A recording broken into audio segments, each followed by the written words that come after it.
The Masters, the US Open, and the Open Championship. These three tournaments mark the most exciting events of the golf season. They are your Wimbledon, your Champions League final, and World Series. They draw the most attention halfway to the slam and create the foundation for what the rest of the golf season is built upon, and they are all considered majors for that significance. But there is also another tournament, one that had potentially the most thrilling identity of all, that's now left to flounder a bit amongst the noise. But to find out why, you really have to understand just how cool the PGA Championship used to be. See, in 1946, one of the best golfers of all time, Ben Hogan, won his first ever major golf tournament by truly fighting and competing with some of the best golfers of his era. And that's because the PGA Championship was originally match play, where golfers competed head to head, fighting to win every single hole instead of striving for the lowest score like every other golf tournament pretty much ever,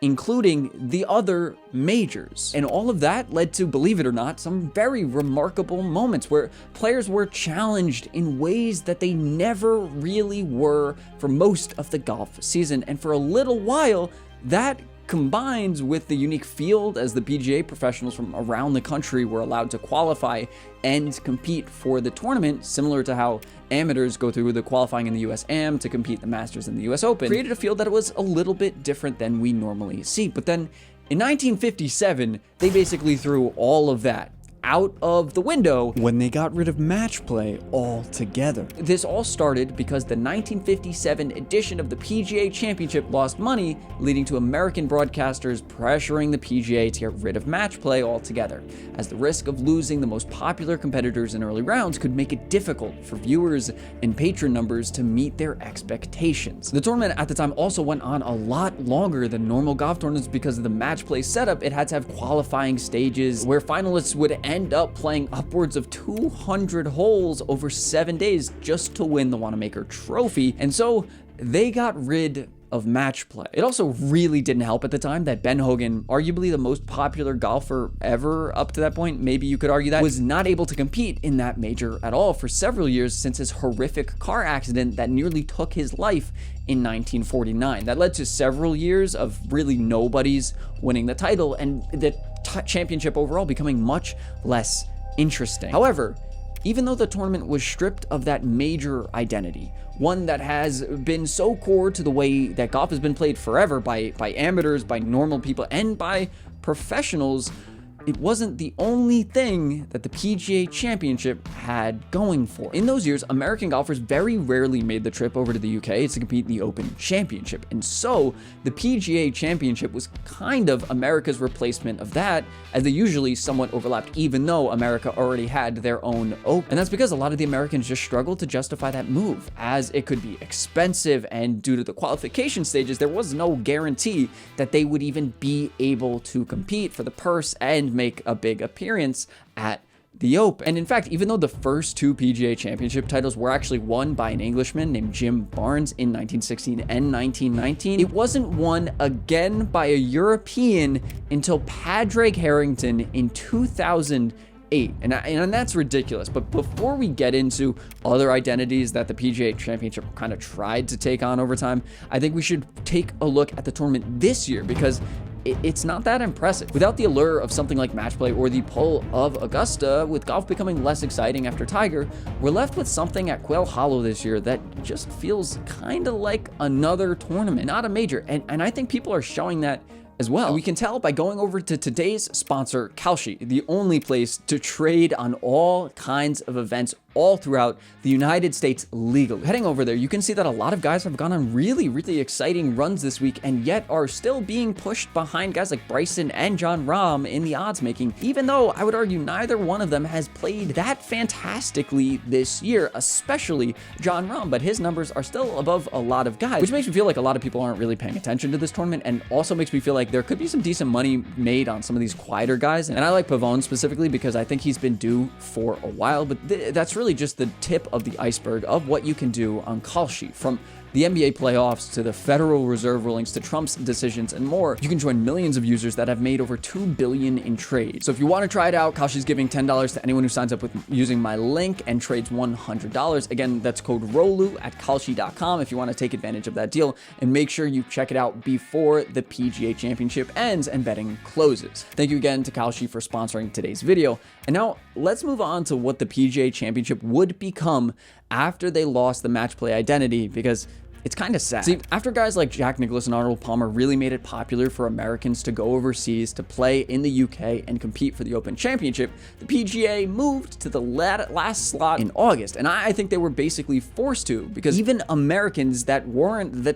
biggest names would try to compete in the Open Championship instead of the once overlapping PGA. And because of the great history and different competition, and over the years, that identity of the tournament kind of just became that it was that last tournament, the final tournament of the season, the final chance for these guys to grab a major, make a splash, potentially compete the Grand Slam, even though that never happened. It's not perfect, but it was something. And I think over the years, it has suffered a lot because that was the only identity. Every time big players got injured, because it was the last tournament, they were going to miss the PGA Championship, and that would hurt the viewing ratings like it did in 2008 when Tiger Woods missed out, even though he had won when he destroyed his Achilles in that US Open that year. Well, that was the worst TV viewers ratings that we've seen since that date. That's a very long time, and that just goes to show you what can happen when major players miss out on the final tournament of the year. But it was still cruising. I think that being that last major gave it a little bit of an identity, something to be excited for as the final opportunity.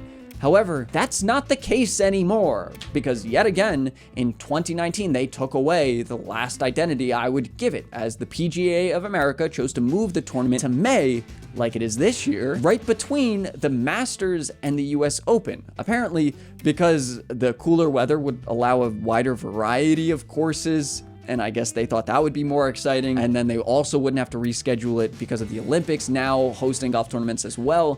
The problem with that is that there's really nothing special about it except that we call it a major. Even before it wasn't that special, but now it definitely isn't, because any identity that has really been given to it is gone, or that feeling that has been given to it is gone, and it's only a major in title and not in anything else, in the way that the other tournaments are, in the way that the other tournaments very much so feel like they are. And as you can imagine, this has created a number of problems for the championship. And you don't even have to get into the poor viewing numbers, as a lot of people are saying that the Players Championship now, with the allure of TPC Sawgrass and its timing as really the biggest early tournament that leads to the Masters, brings excitement to the Masters, has now usurped the PGA Championship, at least for some people, in terms of popularity, even though it's 60 years younger. And now I can push back against that pretty easily, with the big caveat being that the Players Championship doesn't include any live players, which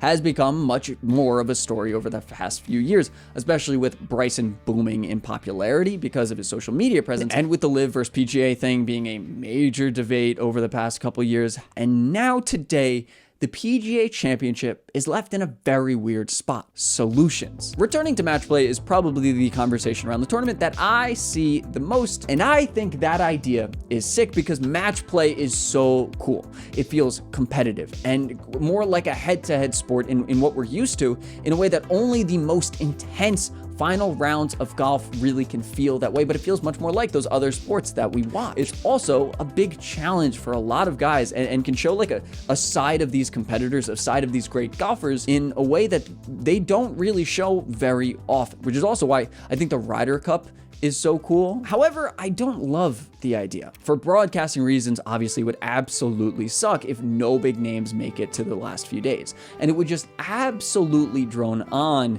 And it would also be just very, very long. That's why we don't see any match play today. It's just not conducive to TV that obviously runs everything in society today. And unless it's a very small field like we saw at the WGC or the dual events over the years, which we sometimes see, it's just not really realistic for these larger tournaments. And the whole point of the PGA Championship, for, I guess, in theory, is allowing PGA professionals to compete or have the opportunity to compete. That would just not be possible because nobody really cares about them and wouldn't want to watch a match play event with them, which leaves me to feeling like the only option is going back to August, spread out the season and potentially find a home course. Though I don't love that idea, and I don't even know if you could do that at this point. Being this late into the history, it might just feel a little too forced. But let me know what you all think, and thank you to all my Patreons that have supported me over the past few months. I just posted a podcast on the Patreon that goes a little bit deeper into my thoughts on the current PGA Championship that we've been watching,